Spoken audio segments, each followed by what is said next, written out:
morning. I've come to Briley Forest this morning. It's Monday morning, and we go shopping on a Monday morning. We like to be in the shop for 8 o'clock. So it's just after 6. I've come to Briley Park. I'll come and show you where they feed the squirrels. There's one in the tree over there. I don't know if I'll get to see him, but if I turn the camera around there, you'll see the feeding table. And just up in that tree there, there's a squirrel. He cleared off as I cycled round the corner, and he's waiting for me to clear off properly so he can have his breakfast. So I'll take a respectful distance over here, have a seat amongst all this beautiful forest land. Hang on, it's coming down the tree. Wait a minute.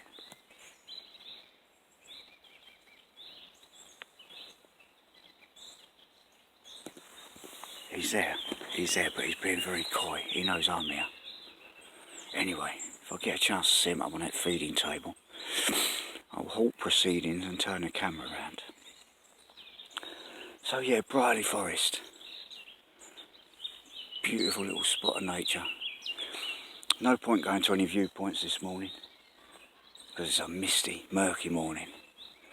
And we're only going to have a couple of hours of this before it rains all day, according to the Met Office. So no point going to no pretty viewpoints and showing you sunrise. There's nothing to be seen. But what I thought I would do today is recount a little story about a journey. We like journeys. Us biker types can't do journeys at the moment because of lockdown, unless you're on them volunteer services. And all those, I've put my name down for all of them and I ain't got accepted for no jobs yet. So if that's what you're doing, to get on your bikes, good luck to you. I salute you. God bless you. But I can't get on them. Anyway, journey, yeah.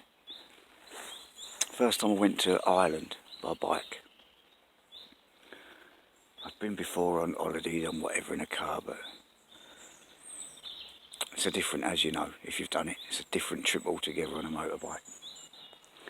And me and my pals decided we were going to go a little bit posh. We were going to go to the get the posh ferry from Stranraer, go over to Belfast and ride up the Antrim coast.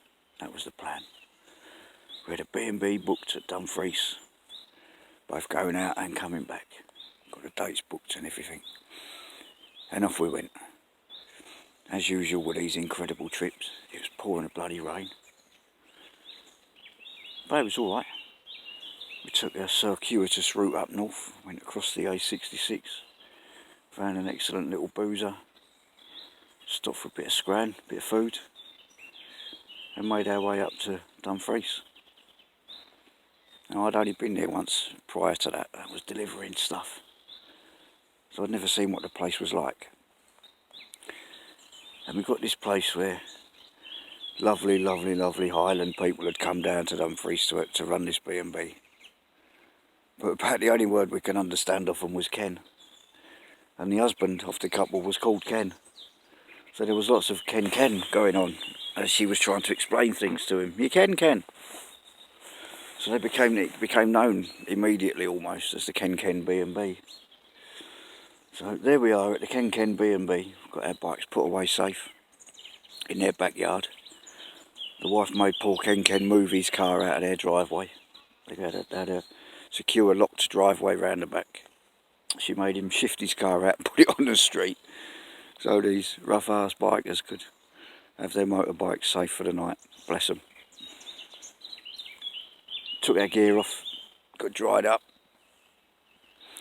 and got ready for going to the pub for the evening, where Mrs. Ken instructed us, not advised, instructed, where the one pub that we would get served in, you will be going to that pub. Alright, so we followed the instruction and off we went. And the bloke I was riding with and at the front, it was 3 of us that went. And the bloke was riding at the front. He shall remain unnamed for the purposes of this video to protect the guilty. He's a tall fella, very tall fella. And we walked into this pub, and the very first words out of the barman was, "What do you want, you great Norwegian Jesse?" He'd never heard us speak, hadn't heard us say a word. We just opened the doors as we were walking in. "What do you want, you great Norwegian Jesse?" That set the tone for the evening. We knew we'd be welcome. And as it goes, we were. It was an amazing pub. One of the tables looked like somebody had been chewing it. Yeah, it looked like there was teeth marks out of one of the tables. It was a proper dive. But the beer was good.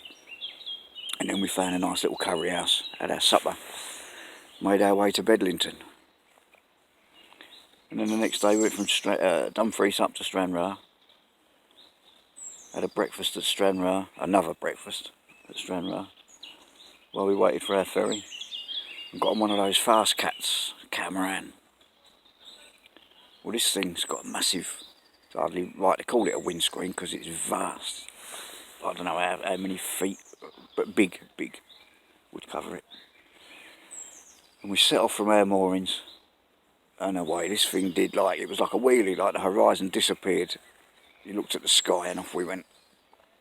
We arrived in Belfast, but not long. Less than an hour later, I think we were getting off the thing. And that was the start of our journey off to the island of Ireland and the Antrim coast. And we were making our way around north out of Belfast on the motorway there. And we thought, got to lunchtime, get a bit peckish. I think it was about 20 to 12. I don't think it was 20 to 12, I know it was 20 to 12. And we stopped at the pub. Now, the pub's over there, or this pub, didn't open till 12. But there was a man in there doing bottling up and such. And in the most beautiful of scenarios, he said, "We're not exactly open yet, but would you like a drink while you're waiting?" So we got served up drinks, but he weren't allowed to open the till to take our money. It was beautiful. Right, there's people on their way down here. I might catch up with the rest of this story another time. That'll do for me for now. You have yourselves a lovely day. See you later. I love you. Ta-da.